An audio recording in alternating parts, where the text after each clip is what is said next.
This is the Greg Bedard Patriots podcast with Nick Cattles.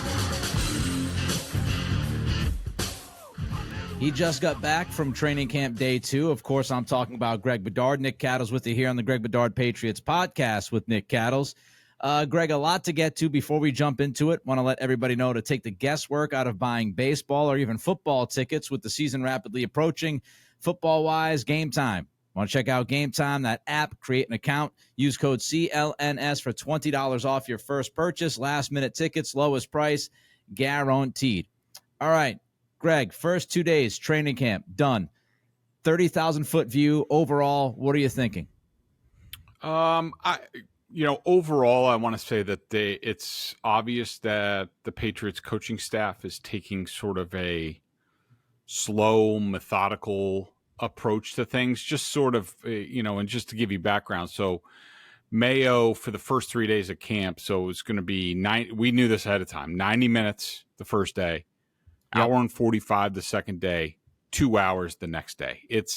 And some of this is baked into the CBA where you have to have this quote unquote acclimation process in terms of it's 2 days in helmets, 2 days in shells, a mandatory day off, and then you can get into pads. And so, and this even goes back to when Bill was here. They sort of did a slow build up until they got into pads. It's sort of like, going over things from the off season, making sure things are installed, getting people, getting them into shape, not taxing them too much early. And all of a sudden you pop a hamstring. It's like that's what the CBA is like built to do this time around is, try to eliminate injuries as much as possible. That's what we've sort of seen so far. And so I would say that's the overarching thing. I would say it's been very low key, low buzz. I don't know if that's by design or just a byproduct of the ramp up process. Not exactly high flying on offense or anything like that. And I will say, I thought the offense was decent on day 1. I thought the offense was pretty horrendous on day 2. It was, I'm trying not to give aggregators too much to work with here, Nick. Good luck to me. But, I wouldn't say it's the worst training camp practice I've ever seen. I wouldn't say it's like Matt Patricia level, but it was pretty poor. Now, again, I don't know what they're working on. We all know the defense is ahead of the offense. This is a new offense, new coaches, new quarterbacks, a lot of new players. So, that it's really choppy on day 2. Not a big surprise, but, today it was boring. It was slow. And they executed like crap. I think I had them in team periods, 60% of the plays were just poor plays, where there was scrambles, sacks, ball on the ground, drops, like things like that. Like that's not good. I mean, when you're at an NFL training camp practice, like one of the sort of like litmus tests is when you're looking at offense is how many times did the ball touch the ground? Like, do they know what they're doing? Are they executing at a high level? And the answer is no through 2 days. But it sort of is what it is, and we'll see whether they make progress or not. Obviously, the lack of execution will impact quarterback play. Jacoby Brissett, first 2 days. How's he look? Fine. He knows what he's doing. He's delivering the ball. It's a lot of check downs and things like that. He hasn't really aired it out, but he knows what he's doing. He's obviously a leader. He's a cheerleader. He cheered on Drake Maye today after a throw he had in the second practice, and so it's fine. And I guess that would be my comment on Jacoby. I just don't. And Nick, I just want to caution people. I know people, and I even got this from Felger and Maz earlier. Like, that I don't sound overly excited. I mean, they haven't let these guys air it out. Like, they're not really competing. We haven't even seen one-on-ones between the wide receiver and cornerbacks. That's where you get some juice. Like, it's been very much steak and potatoes to this point with the offense. It's like, let's run some base plays. Let's run the ball. Let's do play action, a little boot. Like, let's not get crazy. Let's just spoon feed it, eat your vegetables, and then we'll get to that stuff later. So I understand it's not sexy, and a lot of my comments aren't going to be sexy, but I think that's by design, and I wouldn't be overly alarmed about it. How's Drake Maye been eating his vegetables? Good for the most part. I would just say, he's inconsistent. I will say he after 2 days, he had the best play on the first day, which was, I would say first day, he had 2 of the best 3 plays. There was the one that everyone's seen on social media, Jalen Reagor. It was 7-on-7. Reagor blows by like a third or fourth team cornerback and safety, and Maye gives a good throw, and Reagor makes an even better catch with one hand. He also, in that practice, he had this rollout, and I'm not sure if it was 7-on-7 or team. I'm pretty sure it was 7-on-7. It might have been team. But he did this play action rollout boot to the right, and I think it was to Jalen Polk, might have been Juju Smith-Schuster. But you see Drake Maye just, contort his body, like throwing on the move like that. It was a work of art. It was great. And Jacoby Brissett had a pass the first day. Now I'm drawing a blank. It was the seam pass to Austin Hooper. And it looked like straight out of like the old Patriots playbook where, Gronk would get down the seam and then all of a sudden he'd nod outside but no, the ball was coming inside and Jacoby laid it out there. Hooper made a nice diving catch. It was a thing of beauty. And then Maye had the best pass today. Trust me, it was an extremely low bar for pass of the day or play of the day, but it was a nice play action. Polk coming in on an in cut, layering it in, throwing with anticipation to Jalen Polk. It was really nice. It got Jacoby Brissett excited. He got up, gave him an attaboy, slap him on the ass type of thing. And so, he's had his moments, but he's also had moments like yesterday. The ball slips out of his hands. He throws it in the ground to Kayshon Boutte. Today, he throws the ball. He has to step up in the pocket, and his footwork isn't really that good, and he doesn't come close to Tyquan Thornton. So there are plays like that mixed in. So I'd say, you see the flashes, but you also see that he has a lot to work on. Let's move to the offensive line because I think a lot of people, they're watching 2 things here at this camp. Quarterback position, offensive line. 2 critical areas that we are hyper-focused on. Offensive line, will start right tackle, Greg. Yesterday, you had Anderson at right tackle. Today, you had Vidarian Lowe at right tackle.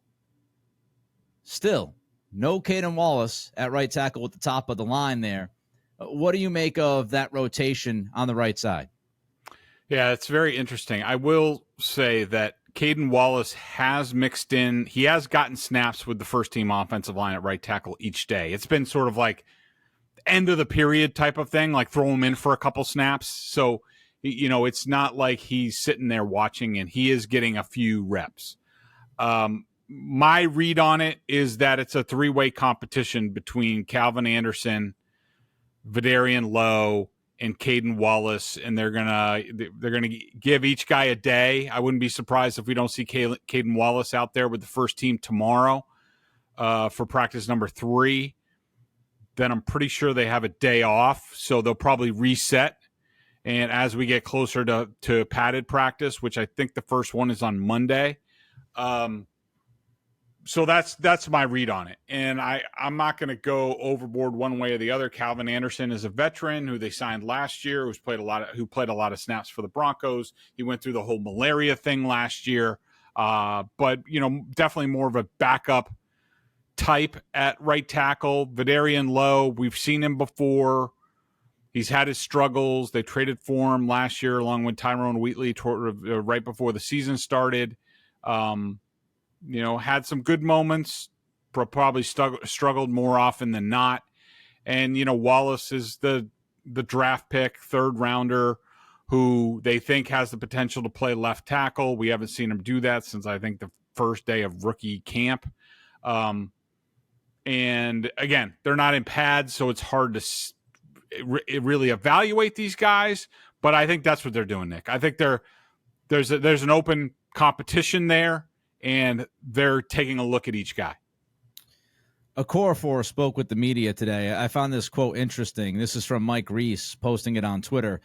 Quote, our coaches have said every day will be a different line. We don't really know who is going to be the guy yet. Obviously with Dave Andrews and Mike Onwenu, we know about them, but I think apart from that, everything is open, unquote.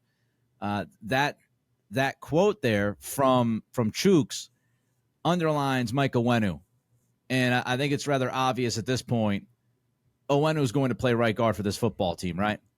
Yeah, I mean, you do have to allow that, they look at all three of these right tackles and they say they all stink, and maybe, there's a better option at guard like Nick Leverett or a Michael Jordan or somebody like that. I mean, we'll have to allow for that, but I agree with you. I think that the chances of that are very low. So far, I mean, and I know what Chooks said, but to this point, we really haven't seen any competition at the four other spots. So, through 2 days, it's Okorafor, City. So I've been a little bit surprised that we haven't seen any competition there at left guard, with a Leverett or a Michael Jordan. Mafe seems an afterthought at this point.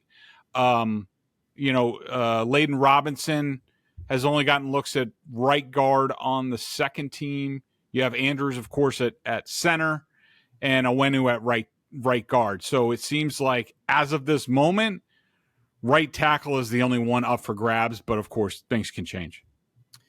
The other bigger story today, I mean, if we want to call it big, it's all relatively speaking here.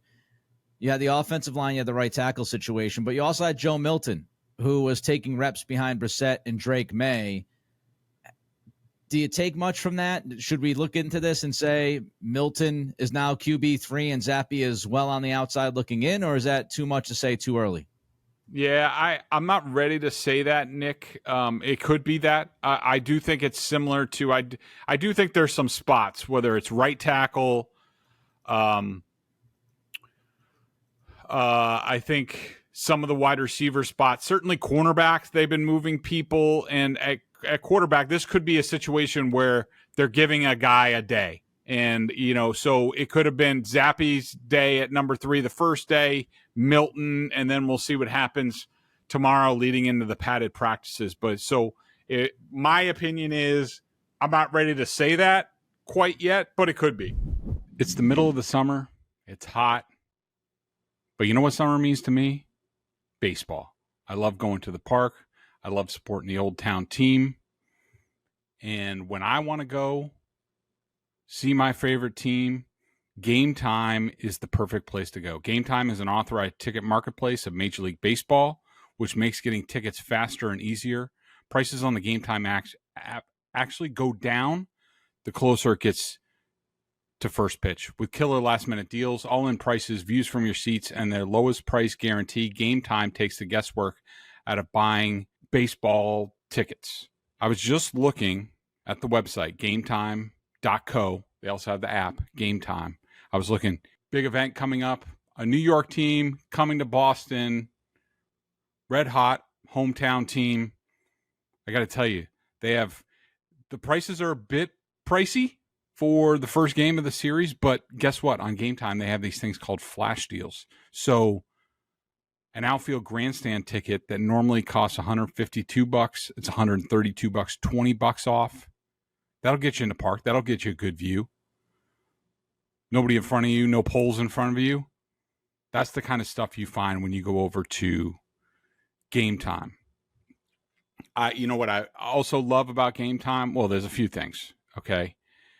I love seeing the view from your seat on my phone before you buy. That's a must. I won't buy tickets from any place unless it has that. Game Time has it. Also, the all-in pricing shows your total cost up front. You go to these other sites and you're like, oh, that's a good deal. Suddenly you get to the end and there's all these fees and taxes and other things, and all of a sudden you're paying double than what you thought. That does not happen at Game Time. So make sure you get over there. take the guesswork out of buying MLB tickets with Game Time. Download the Game Time app, create an account, and use code CLNS for $20 off your first purchase. Terms apply. Again, create an account and redeem code CLNS for $20 off. Download Game Time today. Last minute tickets, lowest price, guaranteed.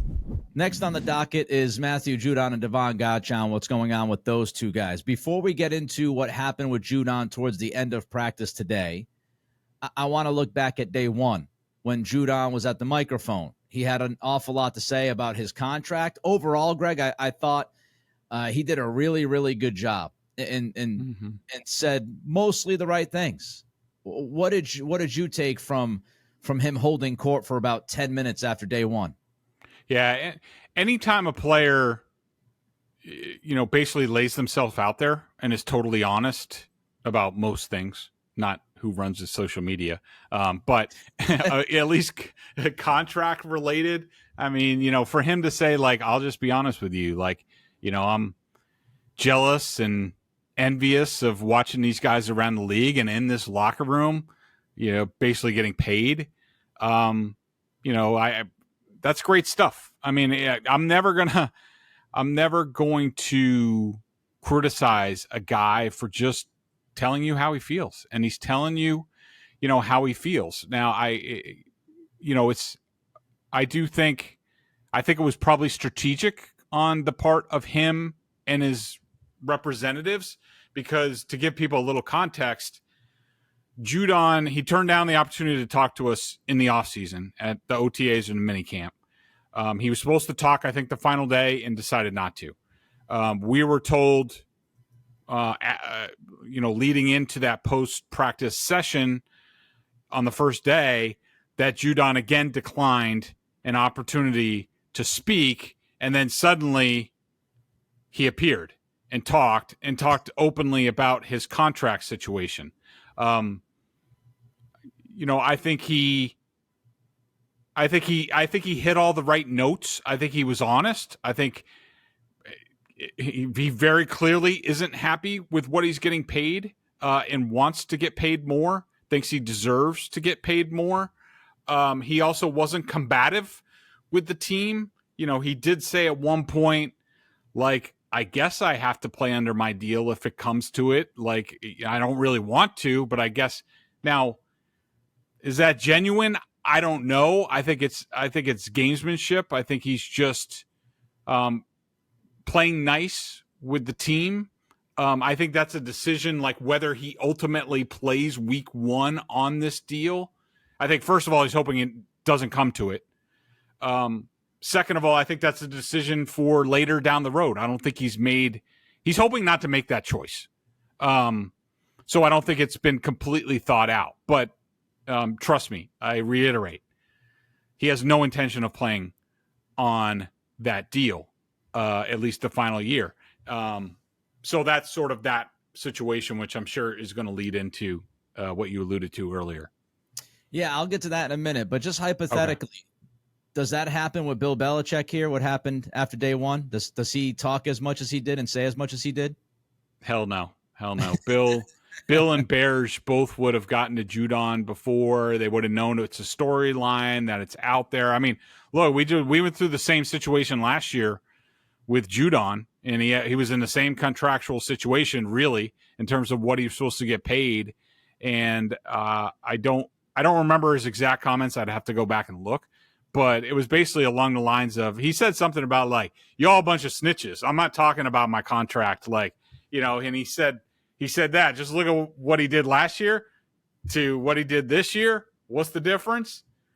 Bill's not here telling them to shut the F up.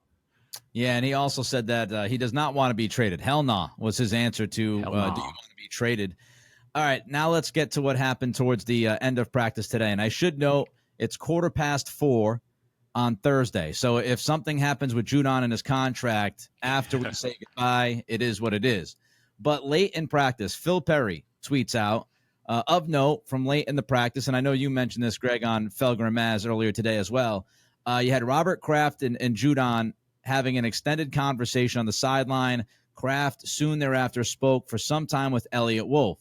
Doug Kyde of the Boston Herald posted, after Patriots practice concluded, Kraft, Wolf, and Mayo had a brief chat on the sideline. Do we read into any of this? Yeah, I would. Hell, why not? Let's have some fun with it. Let's since there's no drama on the field, no fireworks, like let's get into this. So in my mind, Robert spoke with Matthew and they talked about it. They talked some about his comments, and I think Matthew probably reiterated, like, I don't want to go anywhere. I want to be here. And, I really like things. Kraft always loves to hear those things. Then I think Kraft went down to talk to Elliott and be like, all right, what's the situation with Judon? Like, it's obvious that he's underpaid. Isn't there anything we can do? He probably wanted a update on the contract negotiations. How far apart are they? Is Judon's camp at all open to, like, just fixing this year, giving him a boost, or does it have to be a multi-year thing? Because I can see the Patriots drawing the line at that, and maybe they're in a chicken dance or playing chicken, whatever. It's been a long day already. And then I think, maybe they got together and Wolf, Kraft, and Mayo and sort of talked it through a little bit more. But yeah, I mean, to me, that's a sign, and I've always believed this, or certainly I said this yesterday. I think that something will get done with Judon at some point in time, and I actually think something will get done with Godchaux as well at some point in time, at least for this year, to make them whole for this year. Let's get into Godchaux, because this is interesting. Yesterday, he was out there just like Judon was. He was participating. Yep. Today, not so much. Why the change? Yeah, great question. I mean, yesterday it looked like he's playing nice with the team, took part fully. And then today, he looked like a hold-in. No helmet, sweatshirt, standing around, not doing anything. So, I don't know. Maybe he didn't want to be a storyline on day one, but I think he might. Maybe he's going to pick and choose. Maybe he's like, I'm going to go every other day. He'll go tomorrow, and then I think they have a day off. So, maybe he's pacing himself, and he's on his own schedule until his contract is addressed. All right, let's get to the head coach now.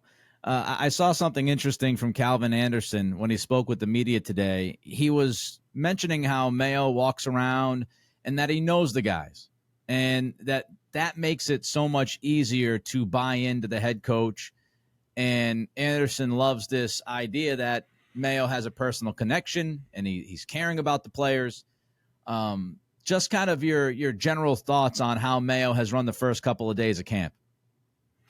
Yeah, I mean, it's been fine. I mean, I think he's cognizant of the players, like not overworking them. I do think he has shown that Mayo has shown that he's not afraid of putting them through the paces to get them ready. They had some long practices in the OTAs. Yep.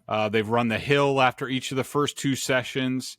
I don't love the efficiency of practice, especially they get in a team. And I don't know if this is more of a Van Pelt thing, because West Coast offensive coordinators tend to work this way, where they're just like, they're worried about the play and trying to get the perfect play instead of like volume and pace. That's just the way they work. And maybe Mayo will adjust that at some point in time. Maybe this is part of the learning process, but I think it's been fine so far. And I think what Anderson said and the way Mayo is conducting himself, it's actually something that I believe, as a coach, certainly on a different level. But like, I think, you can be tough and you can crack the whip, but the players have to understand that you care about them, that they're not just, a uniform and not just a worker and that sort of thing. Like there needs to be a connection there.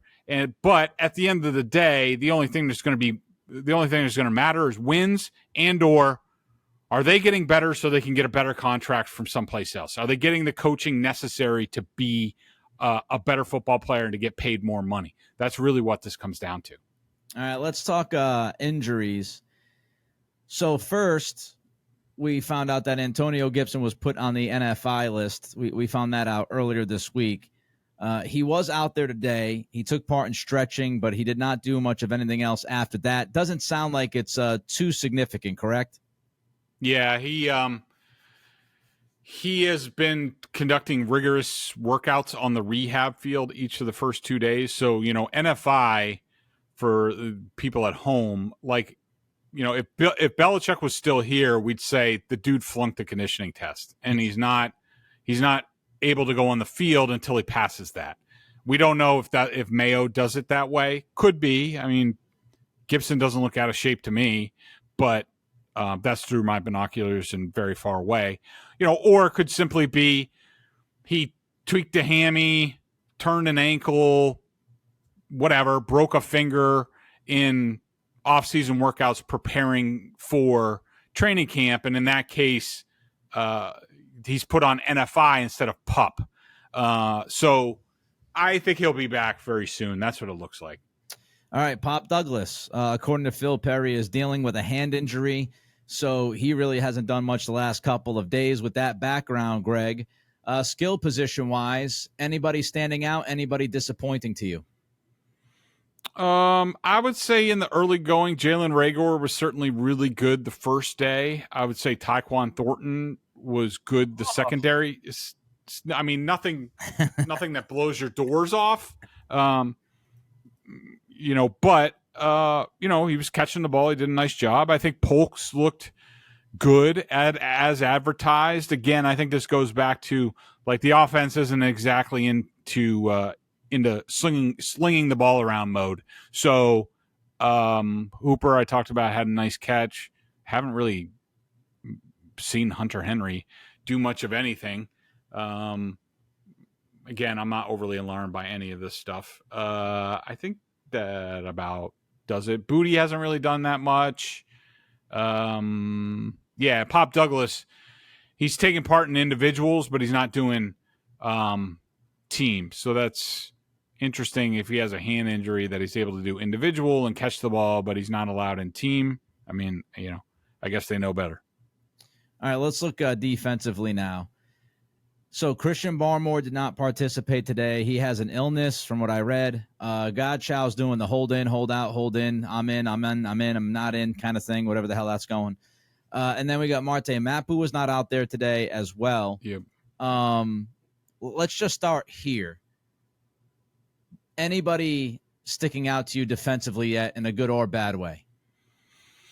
I thought John Jones looked really good the first day. I thought Marcus Jones had a nice play today, breaking up a pass from Jalen Polk. He might have gotten there a little early, but it was certainly a 50-50 ball, a little bit underthrown by Brissett, probably along the sideline. They've been really rotating hard opposite Christian Gonzalez, whether it's, John Jones is clearly number 2. Where he slots, we'll have to see. He played a lot of slot cornerback today. I would say Marcus Jones played more slot cornerback the day before. Alex Austin is in the mix. Isaiah Bolden's in the mix.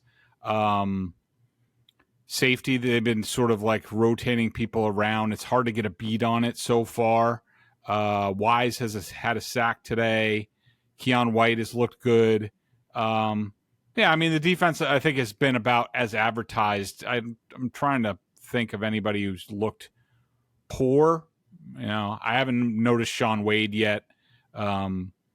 He might be on. Is he on PUP? No, he's not on PUP. But so, in any event, from what you can see, and obviously it's really early, right? And there's no pads out there or anything, but these competitive reps, when you get them, the 11-on-11s and all that stuff, does it look like Covington is mixing things up a little bit and challenging the offense, or is he mostly running vanilla? Yeah, it's interesting. I mean, I do think they threw some exotic things out there today that the offense had trouble with. They were also mixing in a lot more zone than I anticipated. Behind that might just be the pressures. They might be more fire zone type of things. We'll have to see how that goes. But, yeah, I would say I don't know if it's a departure because the Patriots have always been pretty aggressive in camp, whether it was, Steve Belichick or whoever calling plays. But yeah, it's not like they're sitting back and just rushing 4 or anything like that. They're definitely spinning the dial in terms of who's rushing, who's dropping, all that stuff. All right, I got a couple more questions for Greg before we bounce out of here. First, take the guesswork out of buying NFL tickets with Game Time. Download the Game Time app, create an account, use code CLNS for $20 off your first purchase. Last-minute tickets, lowest price guaranteed. If you go out there, you got the Red Sox and Yankees this weekend at Fenway. You go to the Cask, you go to another bar around Fenway. You kind of sit there and have a beer, and then just pop up the Game Time app and just wait. Maybe when the first inning goes by, second inning, you throw that app up and you go, oh, look at this. I can get a ticket to the Yankees-Red Sox game for super cheap. Game Time app. Check it out. Again, code CLNS. Also, check out Boston Sports Journal. $50 for the year. Bedard, Giardi tag teaming on the Patriots with film. Best sources around to give you the most accurate reporting on your football team this season. Greg, just the overall general vibe that you're getting from the players and the coaching staff so far? From the players, I would say they realize there's a long ways to go. And today's just the first couple of days, just getting their feet wet. Nobody's like, it's not like David Andrews is so bummed about the offensive play that he's calling the guys over and ripping them a new one like we saw when Matt Patricia was here. We're not to that point or anything. The coaches have been, pretty chill and, just I think a lot of this is like reorientation type of thing, reacclimation. I will say I did find it interesting that the final 4 plays today for the offense, after they were basically like a complete disaster, including Antonio Maffei snapping a ball like 3 feet over 6'5" Joe Milton. That wasn't even close to him.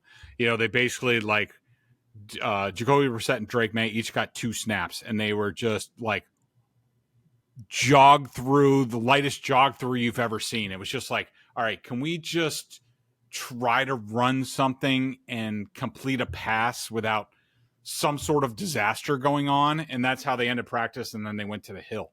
So I think they're just in teach mode and definitely a low-key vibe. I haven't seen any coaches like really get after anybody. Like, for example, Jalen Polk obviously ran a wrong route today when Jacoby Brissett went on a play action rollout to his right, and Jacoby threw it into toward the sideline, and Polk just kept going up the field, and Polk came back, and Tyler Hughes was there waiting for him, and even Pop Douglas came over, and they sort of explained to the rookie, like, this is what you're supposed to do on that play. And so that's sort of the vibe I'm getting so far. How about the staff? They seem in control? They seem like they're doing what needs to be done so far through the first couple days? Yeah, the verdict on that sort of starts to come down on padded practices where, things start to go a little bit more haywire, a little bit more competition. We'll see real competitive periods between the offense and defense, and both sides are getting into it. We saw some of that in mini camp, and it was fun, and people were challenging. The coaches were doing push-ups with, the losing team and all that stuff. Yeah, I think so far, the vibe's good. They're into it. I'm waiting for things to definitely ramp up. I'm glad you said that because, obviously we're waiting for the ramp up, and there's not a whole ton to get excited about out there through the first couple of days. Given that, I know some have talked about the crowd. The crowds are not that big. I know Tom E. said last night on NBC Sports Boston that it was the smallest crowd that he has seen since maybe 92, especially for the first day of training camp. What's the crowd been like? What's the atmosphere been like? Yeah, it's definitely, I didn't even take a look today because actually I was in a different I was more worried about, I changed my position at camp because I couldn't see enough on the hill, and I was getting annoyed with people walking in front of me during drills and, people chit-chatting and all that stuff. And we, us in the media, we all know the first day of training camp you get this because, every single, TV station and radio station in New England comes out to, the first day. Yeah. Because it's the first day of Patriots training camp, and they need the B-roll and all this stuff. And so you understand. But I was getting annoyed, and it's probably because I'm getting older and I'm getting cranky. But today I went up, I found a different perch. Stacy James, thanks to him and the security people, they allowed me to go a little bit higher and get a better view, and so that was much better, and I was able to see a lot more clearly. But I did not take notice of the stands today. The first day it was probably like about half full, a little bit more than half full, and definitely quiet. So far it's like I would say it's like the golf club version of a NFL training camp. It's like nice, yeah, fantastic. All right, last one for you today. As you get ready to watch tomorrow, and then they'll have an off day on Saturday. They're back out there on Sunday. What are the main things you're looking for over the next couple days before we get to the padded practices next week? I just want to see the offense make progress and be more efficient. I don't want to see the ball on the ground anymore. Let's start moving in the right direction. Like, all right, you've had a couple days. Hopefully it doesn't linger into a third day. It might. But, like, once they get back from the off day, and, Sunday's sort of like a dress rehearsal probably for Monday's padded practice, let's start going, because then, I really don't want to panic like I have in the past couple of years, which turned out to be right. But, as always, I'll tell our listeners and our readers the truth about what I see, and let's start to make some progress. He's Greg. I'm Nick. We'll be back early next week. Everybody enjoy your weekend. Looks like it's going to be fantastic weather. Until next time, be well.